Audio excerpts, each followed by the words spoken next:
কিছুদিন আগে তোমাদের সাথে আমি একটা ভিডিও শেয়ার করেছিলাম, যেখানে আমি বলেছিলাম আমাদের নেহরু মার্কেটের রাস্তা অন্তত খুবই খারাপ। সেই ভিডিওটা কিন্তু আমার প্রচুর পরিমাণে ভাইরাল হয়েছিল। আর ওখানে কিন্তু সবাই অনেক অনেক কমেন্ট করেছিল। তো কমেন্ট পড়ে আমার ভীষণ ভাল লেগেছে। আর কমেন্ট পড়ে আমি এটা জানতে পেরেছি, শুধু আমাদের এখানে না, আরও অন্য সব এলাকাতেও কিন্তু রাস্তাঘাটের এই একই অবস্থা।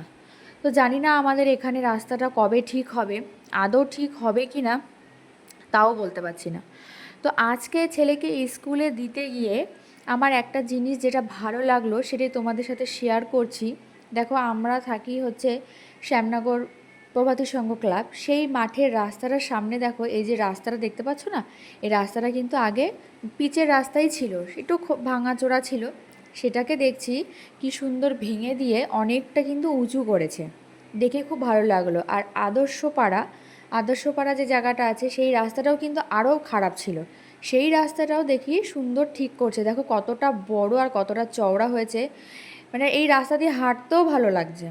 তো যাই হোক, এইটুকু দেখে ভালো লাগলো যে পুজোর আগে এই যে রাস্তাটা দেখছো বা আদর্শপাড়া রাস্তা, এইখান দিয়েও কিন্তু লোক নিত্যদিন যাতায়াত করে। তো এই রাস্তাটা ঠিক করে দিচ্ছে, দেখেও খুব ভালো লাগলো। আমি এটুকুও বলবো যেন ওই যে রাস্তাটা নেহরু মার্কেটের সামনে রাস্তাটা খারাপ হয়েছে, ওটাও যদি ঠিক করে দেয় তাহলে আরও বেশি ভালো হবে। আমি ঠিক বললাম তো? কমেন্টে জানি।